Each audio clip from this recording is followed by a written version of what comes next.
कभी अगर बनना हो तो बाज बनना, लेकिन कभी तोता मत बनना। तोता बोलता तो बहुत है, लेकिन ज्यादा ऊंचाई तक उड़ नहीं सकता। बाज बोलता बहुत कम है, लेकिन सबसे ऊंचाई पर उड़ता है, और बाकी पंछियों का राजा होता है एक बाज। आज मैं आपको 5 ऐसे पॉइंट्स बताऊंगा जो कि हर इंसान को बाज से सीखना चाहिए, और लाइफ की बहुत बड़ी लर्निंग है इन 5 पॉइंट्स में। पहला लेसन, ईगल फ्लाई अलोन।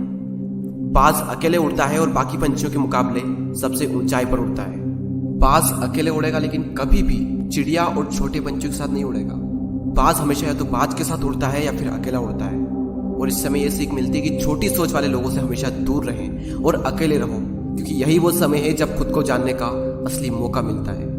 दूसरा लेसन, बाज का विजन बहुत ज्यादा क्लियर होता है और बहुत ज्यादा स्ट्रॉन्ग होता है। बाज अपने शिकार को 5 किलोमीटर दूर से ही देख लेता है, और जब एक बार उसे अपना लक्ष्य दिख जाता है तो उसके बाद चाहे रास्ते में कितनी भी मुश्किलें क्यों ना आए, वो अपने लक्ष्य को हासिल करके ही दम लेता है। इससे भी एक बहुत बड़ी सीख मिलती है कि अपना विजन क्लियर रखो और उसे हासिल करने में फिर चाहे कितनी भी मुश्किलें क्यों ना आए, पीछे मत हटो उस बाज की तरह। तीसरा लेसन, बाज कभी भी मरे हुए जानवरों को नहीं खाता, वो हमेशा जिंदा शिकार करता है। और इससे हमें यह सीख मिलती है कि जो हमारा पास्ट है वो मर चुका है, तो अपने उन मरे हुए सड़े हुए थॉट्स पर ध्यान मत दो और अपनी आने वाली ताजी फ्रेश जिंदगी पर ध्यान लगाओ।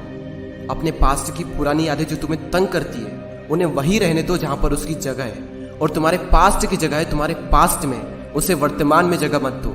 क्योंकि एक बार अगर तुम्हारा पास्ट तुम्हारे प्रेजेंट में आ गया तो तुम्हारा पास्ट तुम्हें कभी प्रेजेंट में नहीं रहने देगा। पास्ट में तुम्हारे साथ कितना भी बुरा क्यों ना हुआ हो, वो सब यादें वो सब थॉट्स मर चुके हैं, और उस बाज की तरह बनो जो कभी भी मरी हुई चीजों को नहीं खाता। चौथा लेसन, जब आंधी तूफान आते हैं तो बाज बहुत ज्यादा एक्साइटेड हो जाता है। जब बारिश होती है तो सारे पंछी छिपकर बैठ जाते हैं, लेकिन बाज को बड़ा मजा आता है। जब तेज हवाएं चलती है तो बाज उन हवाओं के सहारे और तेजी से ऊपर की ओर उठता है, और ऊपर उड़ते उड़ते इतना ऊपर उड़ जाता है कि बादलों से भी ऊपर पहुंच जाता है। और इससे भी एक बहुत बड़ी सीख मिलती है कि मुसीबत में मजा ढूंढो। और नेपोलियन हिल ने एक बार कहा था कि हर बड़ी चुनौती अपने साथ में एक बहुत बड़ा अवसर लेकर आती है। तो उस बाज की तरह तुम भी अपने अवसर को पहचानो, और जिस दिन तुमने अवसरों को पहचान लिया तो सारी मुश्किलें तुम्हारे नीचे होगी और तुम उन मुश्किलों के ऊपर होगे। फिफ्थ लेसन, बाज अपने घोंसलों में से सॉफ्ट घास को हमेशा निकाल देता है, ताकि बाज का जो बच्चा होता है वो उसमें कंफर्टेबल ना हो सके। क्योंकि अगर वो घोंसले में कंफर्टेबल हो गया तो वो वहीं रहना पसंद करेगा, लेकिन बाज ऐसा कभी होने नहीं देता। बाज एक पंछी है और उसे भी ये बात पता है कि there is no growth in comfort zone. लेकिन हम तो इंसान है ना, और इंसान होने के बावजूद भी कई सारे लोग इस बात को समझते ही नहीं। आप जितना ज्यादा कंफर्ट जोन में रहोगे, आपकी लाइफ आने वाले टाइम में उतनी ही ज्यादा अनकंफर्टेबल हो जाएगी।